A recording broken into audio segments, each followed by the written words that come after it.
I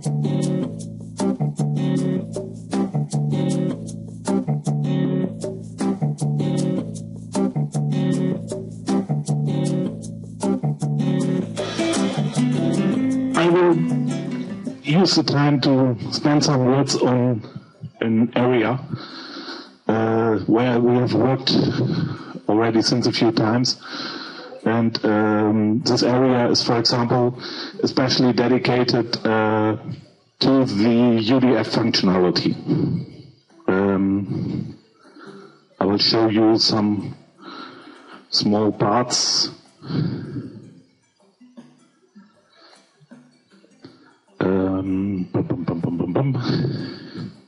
Here I already have some parts open. For all the people who never had a look at the Firebird source code, it's no problem. You can simply download the Firebird source code from the Firebird website. There is a link, the SVN tool you can download, and you can directly download all the source codes. And for example, you have an overview about keywords in this file.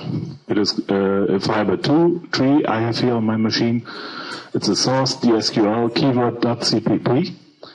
And here you find a lot of words that you might remember to be words in the Firebird, usable for several things. Sometimes you have here, for example, the descending written in 4 letters or only in 4 letters. And some of the things are sometimes really interesting because a lot of people do not even know that there are, for example, UDFs like the char length UDF, which is now built in. And so, for example, when you need the length of a string, you do not need to use a external UDF anymore. You can still use it, but you should not use the same name for it.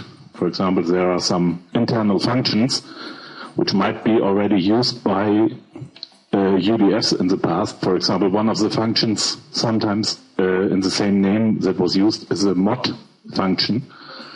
Typically, programmers know what the mod function will do. It is also already inside the database, so right in the SQL statements you can use it already. Interesting, for example, is a rand function. It is a random function which can be used, for example, to create test data or something like that. And this function is also built in already. And a lot of people who are doing test functions only do customer 1, customer 2, customer 3, and so on. And it's not a nice way to create test data. So simply, if you have, for example, informations like you need a specific word or something like this, like the char length word also, sometimes it's really interesting to have a look only at the database source code, at the Firebird source code, to find out. Sometimes there are some comments around these words. Sometimes, for example, we have information here. For example, sometimes you see limitations that you are perhaps not aware. For example, UDF can have a maximum of 10 parameters. So don't think about creating UDFs with 100 parameters. It will not work. But you can for sure create UDFs with a parameter which is internally a list of parameters, and inside the UDF you can decode it. So for example, in the way of a CSV file or whatever. So there are sometimes really interesting hints that can be used from this point of view. So what you should have seen already, if you are reading every time the release notes from Firebird, you should have seen already that there are a lot of new functions inside Firebird, and the Firebird 2.1 release notes will show you that built-in functions, where is it? New built-in functions, a list of functions that are available since Firebird 2.1. So sometimes, I know a lot of people who still don't know that these kind of functions are already built in. And I recommend, if the function is built in, do not use it from a UDF. So it makes no real sense if you use it from a UDF when you have the same functionality inside, because it's always in the same syntax available.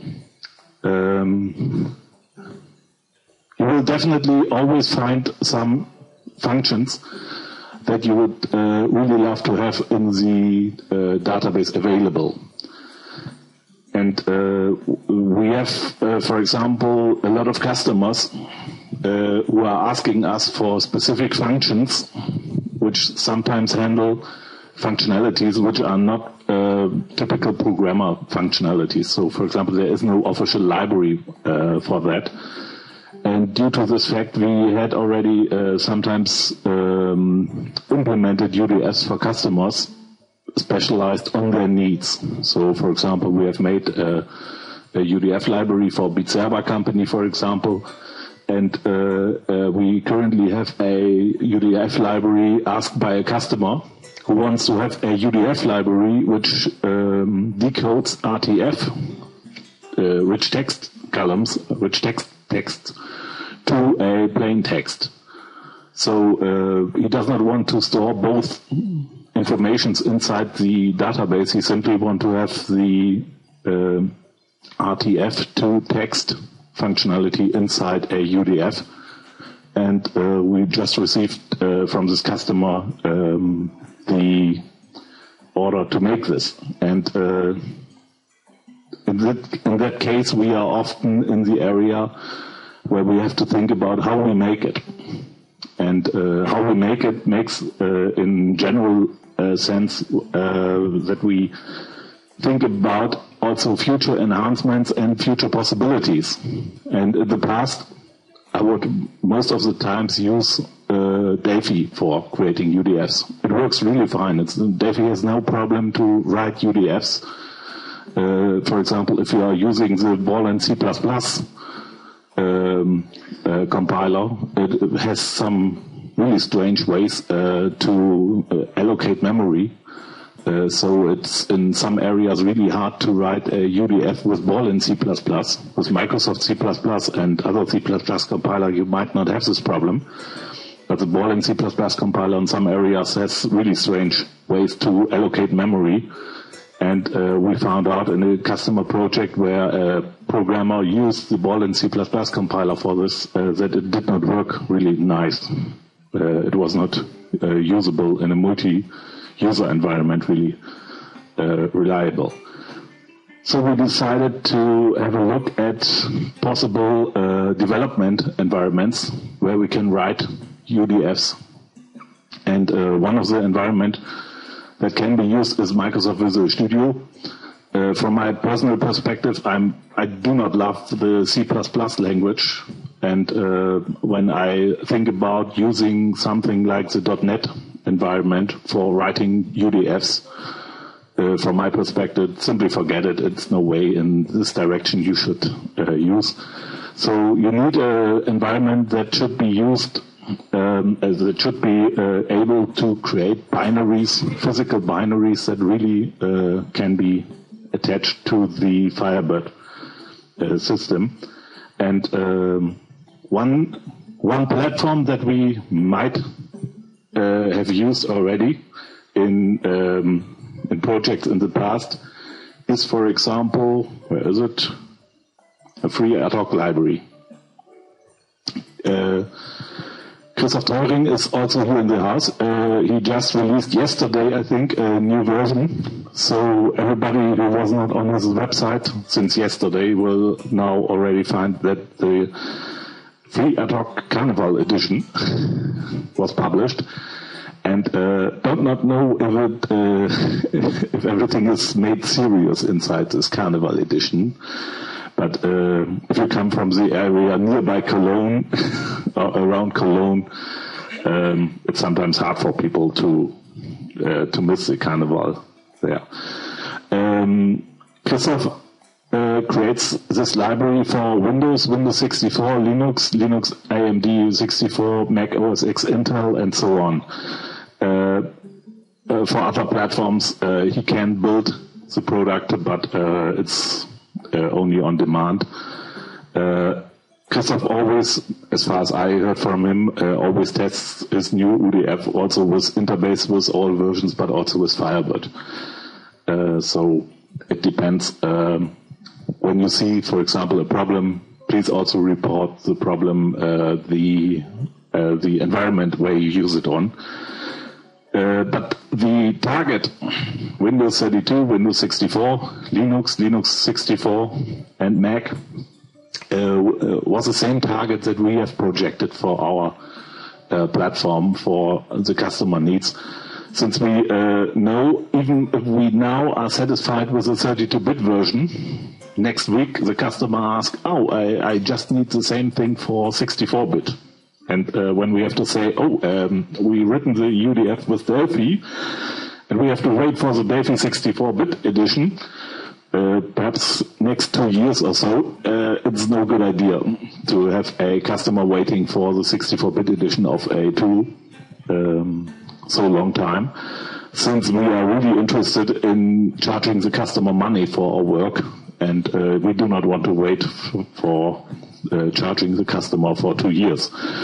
So we decided to have a look at a different platform that can be used also in the same environments, but in a binary, in a physical, really helpful implementation.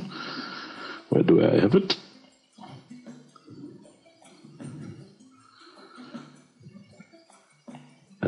It is somewhere here. It is a Lazarus environment. Lazarus is a IDE which is based on the Freepascal compiler. The Freepascal compiler is already available since a very long time, and you can download Lazarus for several platforms. Lazarus is in some areas really advanced against Delphi. In some other areas, it is definitely not on the same level as Delphi. But if you, for example, need a UDF library, which is simply nothing else than a DLL on Windows or a shared object library on Linux, it is not such a big deal, for example. You do not need to use any components inside or whatever. Most of the Lazarus projects we were working on in the past, we never looked for a lot of components. We directly programmed directly from scratch.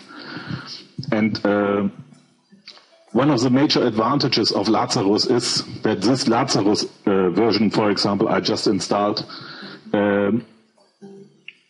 is able to, I do not want to start it, is able to create binary versions, binary applications. I have it here in German language. I simply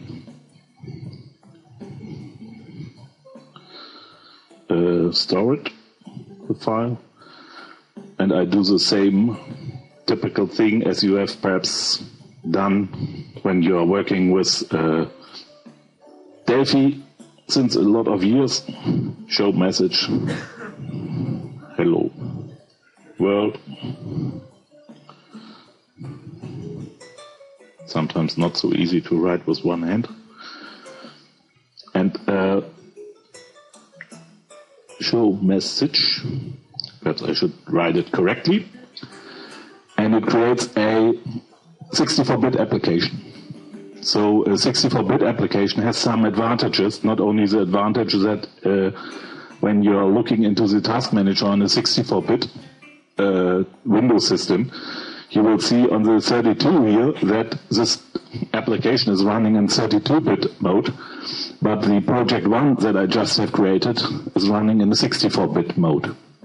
And there are several parts already in 64-bit Windows where 64-bit development makes a lot things easier.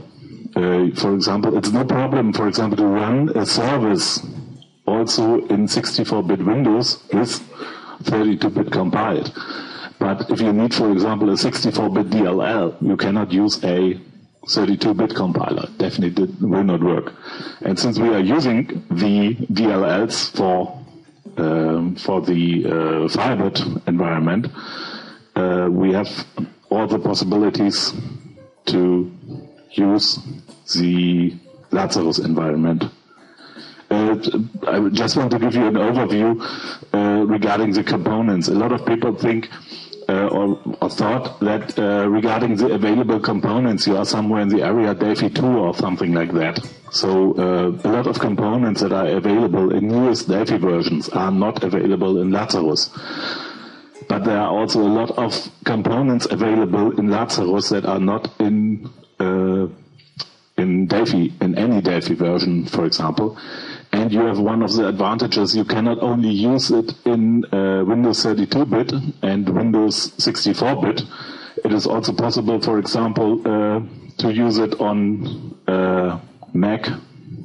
I have here a VMware where Mac OS X is running. For whatever reason, I uninstalled Lazarus a few days ago, so I cannot show it to you at the moment, but perhaps when we talk tomorrow morning about using Firebird in VMware and so on, I will be able to show it there. The Lazarus project can be directly also used inside Mac OS X without any problem. There's also a binary version which can be used in Linux without any problem. So you have a binary platform as a development tool which runs natively on all these platforms, and it's really interesting to have this possibility. And already inside the original system, you already have a component to create access to Firebird, even if the name is called IB connection. And you can also use the CEOS components. Perhaps you already have used the CEOS components. They are also available for Delphi. And one of the friends of us, Christian, who is really experienced with the development under Lazarus, I think he already works with Lazarus 3 or 4 years or so. But it's really extremely impressive what he have already programmed on Lazarus. He created a complete ERP system with the source code that was also running on Mac OS X or Linux or whatever. And he has one source code for all the projects which can be compiled everywhere. So it's really a platform where you might need some more experience, where you might need some more work in finding the information that you need. So there are not a lot of books or a lot of tutorials, but if you are an experienced Delphi programmer, you will get a lot of success inside. But let me show you again some parts of one of the UDF libraries that we have created for customer needs. For example, here we have a UDF library which has some functions to find out based on geo coordinates, on GPS coordinates, for example, the distance between 2 points. And the distance between 2 points is a simple calculation. For example, if you have, for example, a database with locations, the database, for example, has the GPS coordinates from, for example, the next Mercedes dealer or whatever, or the next gas station. You can simply use your own coordinate and use the coordinate of in the list that are currently set with their GPS coordinates, and you can simply get a distance to all this data that are next to you. So this will definitely not work to store the data physically inside a database, because your current place where you currently start will definitely not be a constant. It will move immediately. So it is a very good example for what you can do with a UDF to add functionality based on a database that will not be able to be implemented based on physical data structure. So it must be done automatically. So it's really easy to do this. I simply declare the function IB geodistance, latitude, longitude 1, latitude, longitude 2, both from type double. Result is from type double. C declaration, the type how the stack is filled, and this function is exported. And here, simply as a comment, the declaration of the function that can be used inside the system. And in this part of this function, we simply have a internal implementation of the functionality, which is here combined with the, I think, the radius of the world. I think this is half the distance. Yeah. So when you want to have such a functionality, a library, you simply have to start with library UDF, whatever your name is. We have some types here declared that we need later in other functionalities. We are using the IBUtil malloc to allocate memory based on the IBUtil DLL on Windows. And when I simply compile it, it creates a DLL, this one. And this DLL can be copied, as you know, from all Firebird systems that you have ever used. You can copy it directly to the Firebird UDF directory. I already made that, IBE UDF DLL. And right after copying the UDF DLL to the Firebird directory, you can directly use the declaration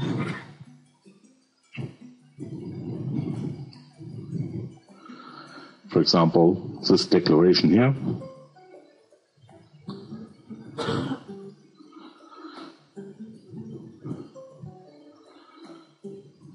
And I forgot to create this database. I take the database from my last presentation. I have some problems to show it to you due to a really small thing. I have installed my Firebird server on a RAM disk. And to reactivate the RAM disk, I have to restart my laptop. And I do not want to spend the time on having you looking at waiting 5 minutes for rebooting my laptop. But I think you can imagine that it will definitely work. We've tested this several times on several environments with an airport database, for example, from Germany, where we simply have all the current positions of the airports, and whenever you are on a plane somewhere in the world, you can see, oh, what is my next airport? And this is, in the real world, for pilots, a really important information. For example, if the propeller in front of the machine will no longer work, it helps a lot to find out where the next airport is. So we have tested this for this kind of demo database. It works as every other system also, so we have also the experience that we did not find any disadvantages in the speed compared, for example, to a UDF that is written in C++ or to a UDF that is written in Delphi or whatever other platform. The major advantage why we think that this UDF library is really helpful will be that the platform compatibility and the features that are already available in the programming language is really important for us. The library itself will be a product from IB Expert. I think perhaps starting next week or so. We will sell the source code to everyone who's interested, and you can use it commercially with whatever you want to integrate yourself inside. And we will be also able to add additional functions for you. For example, if you need some more functions regarding the geo-coordinate system or extracting data from a from a rich text column or whatever, we can do the job for you since we already have some experience with that. And Christoph also knows a lot of things regarding memory management from DLLs in multi-user environments. It's not so easy in some ways. So sometimes if you program like you would program without having a multi-threaded environment, it is not the best thing. And sometimes you need to have some experience how to implement a specific function. What we think is for you in that package will be a library which can be a basic library which has a lot of functionalities already inside, which can be compiled on Windows 32, on Windows 64, on Linux and on Mac. We will prepare this project to be available hopefully in the next 2 weeks, and you will get also the information when it will be ready for you if you want to use it in your commercial environment. More questions regarding UDF technologies or something else? Yeah.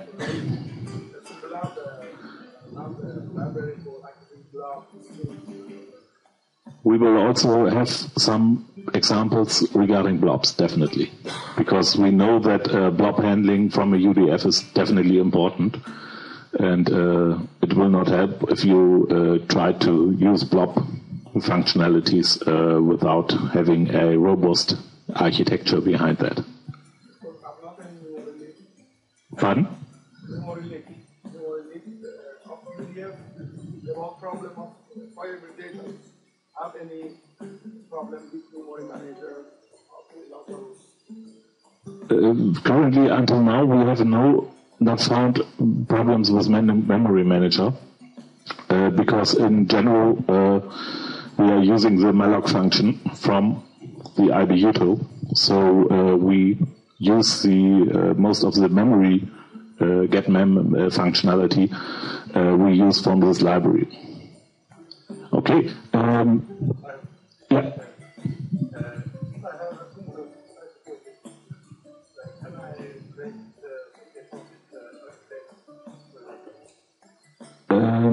I think so. I never tried this. I only had the other way around. I always had the 64-bit installed and created 32-bit DLLs from that. This is no problem. But from my perspective, I would not try to do this, because you have a useless DLL format. In that case, you cannot even debug, or nothing else can be done on this platform.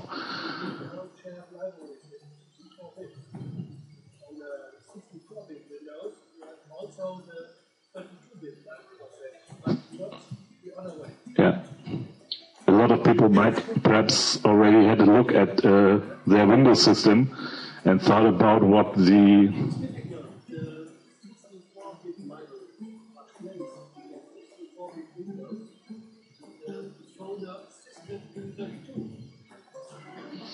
it's really stupid. And sys VOV 64, here you find the 32-bit libraries. It's really funny. Don't know who at Microsoft invented this technology.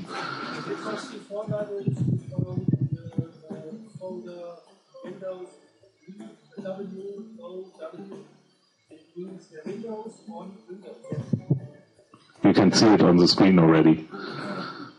It's really a funny construction, but it shows a lot of things that you have perhaps already seen. For example, it's a bad idea to have in Windows 64 or Windows 7, Windows Vista already. It's a really bad idea, for example, to have your Firebird database inside the program directory. Because it's definitely, in that case, not in the program directory. It's in a directory which is called program data. Even if you have never seen that, this was not written correctly. C program data, here it is already. This is a virtual copy of your program directory, and every time you write in the program directory, you write physically here. And we have already seen some really strange experiences with multi-user environments when you, for example, have a Firebird copy inside your program directory and you are working with a different user on the same machine. In the program directory, not...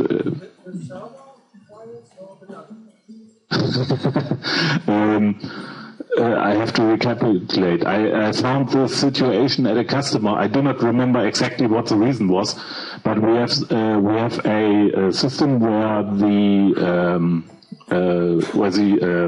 program directory was also filled with the database, and when a second user was logged into this machine, he found the original version of the database, the empty version. So it's not a good idea to have a physical file somewhere in the program directory. But the result of all of this is really simple. Nobody will store anything again in the program directory. Everybody uses now a second directory for adding their data to programs. And there's also a lot of things with the user directory, which is translated into other languages. For example, the user directory, or in Germany it's called Benutzer directory, is physically the user directory. So sometimes when you have hard-coded path names, it will not work. But this is a completely different part of development problems that you might have on newer Windows versions. But I recommend to read some of the things regarding the file system changes regarding Vista and Windows 7, and you will find out that also having config files or something, ini files or something like this in the program directory is not a good idea in most cases. It's not something new in the Vista. It was already that everybody was running as administrator of the university. Yeah. Now sometimes Vista, you can, yes you can, but before configuration, you don't have the so then you start running to different. Yeah, it's not a new invention, really. Julie just said it's not a new invention started with Vista or with Windows 7, but with Vista or Windows 7 they started to have the user access control. So, but the result was that most of the people using Vista deactivated user access control immediately right after they installed their laptop. And sometimes security is a hard job also for Microsoft. But the basic idea behind that might also not be bad. But in some areas, old software still do really strange things in such an environment. So it should just be an information. When you put, for example, a DLL into a directory which is running somewhere as a subdirectory of the program directory, you get always asked twice if you really want to copy the DLL there. Sometimes you will also see that when you want to change a config file in a program directory, you're not allowed to do so. You have to copy the file somewhere else, change it there, and copy it back. This works. Just experience that I had in some environments, and sometimes it simply makes sense to read some informations about the file system restrictions that come with newer Windows versions. Okay. This is almost everything that I wanted to show to you. Using UDFs is definitely a good thing. You can create as many UDFs as you want. You should think about when there is a built-in function that you definitely should use the built-in functions because they have less overhead to be executed. But in general, it's not a problem to use UDFs. But as far as I remember, and I remember a lot of tries with source codes of UDFs, I found already a lot of ways to make a UDF so unstable that the Firebird server itself will be also unstable. And sometimes this happens also to professional programmers. For example, Christoph knows a bug report from me, I think 2 years ago or so. There was one functionality when you use the functionality with wrong parameters, the Firebird server itself shuts down. So it's, in that case, not a good idea to have these parameters to be used in that way. But always, if any of us, Christoph or me or whoever hears about such a problem, we will definitely try to find a solution for that, because the stability of the Firebird server itself is definitely the most important thing for any application.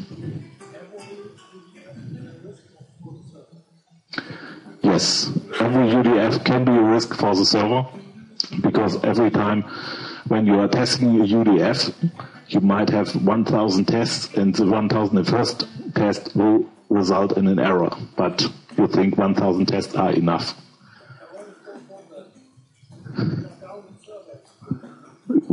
It depends on what you see as an error. Having wrong results might also be a much more bad situation. For example, if you have a financial calculation and you add some numbers based on a specific calculation and you get wrong numbers as a result, but you think it's the right number as a result, this might be a very expensive problem afterwards. But okay, it depends on what you want with these numbers. Okay, as I already said, writing UDFs is one of the things that extends the Firebird system itself. It's in some areas you need proper work for the resulting modules. You need a lot of testing for this. But the Lazarus environment is, from my point of view, a really good environment for writing UDFs, for writing small tools. And they also, I found already some examples how to write with Lazarus applications running on Windows CE, applications running on Android, I think is currently under development as far as I read. And they also were already able to write applications for the iPhone, even that in the past Apple forbid to create applications for the iPhone with applications that are not distributed by Apple. You were forced to use their Apple tools. But I think 4 or 8 weeks ago, Apple changed their mind, so they allow now also other platforms to create applications for the iPhone or the iPad. And this is perhaps one of the areas where you can use your applications also in the future. With a lot of source code, when you come from Delphi, you can convert directly a lot of source code. But do not expect to open your Delphi project in Lazarus, compile it and run it with one single step.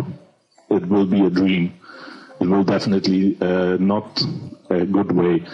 I know from a lot of projects that are compatible between Delphi and Lazarus. You have to use some compiler directives, but the source code is not so nice in that moment often. But it works. But you still should think about creating a new application and take parts of your existing application into the new environment.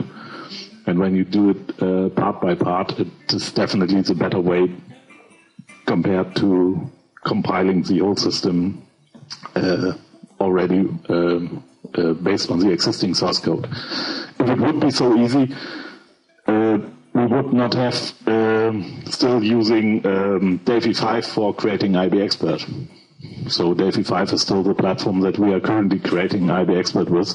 Perhaps somewhere in the future we change to Lazarus or perhaps to a 64-bit Delphi when it will be ready. We do not know at the moment when it will be physically ready. A lot of people at Embarcadero, Borland, Imprise, Borland, whatever the name of the company will be today or tomorrow, always talked about that. But as far as I know, I think the last release, the last roadmap is for 2012, 64-bit version. Next year. next year starting in which year? Okay, we will see. Perhaps it's as good as a 64-bit version of Interbase. So everybody who already tested Interbase on 64-bit might already know what I'm talking about. Okay, now for today, when there are no more questions, there's one more question. UDF8 is the base technology in Lazarus. Everything is already UDF8, so it's really easy. So sometimes it's not easy. Sasha is one of the programmers who works on this code, and sometimes you have some kind of coding from the non-UTF world inside your head, like you have done it in Delphi in the past. And it definitely does not work in the same way in Lazarus, because everything is already in UTF-8. You can write your source code in Chinese language, it's no problem. It's perhaps a problem to read it. Never tried this, but I think so.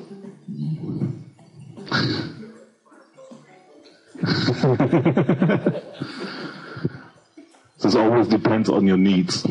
But for example, if you have a project when you have to deliver the source code to your customer, it might be an interesting way to put your source code into a translator like Google Translate and translate the source code to Chinese language and give the customer the Chinese version of the source code. It might be really interesting for the customer that he has the source code, it can be compiled, but he does not understand anything inside the source code. But in typical problems, you can also give the customer the original source code. He does not even understand whatever you made inside the original source code. Thank you.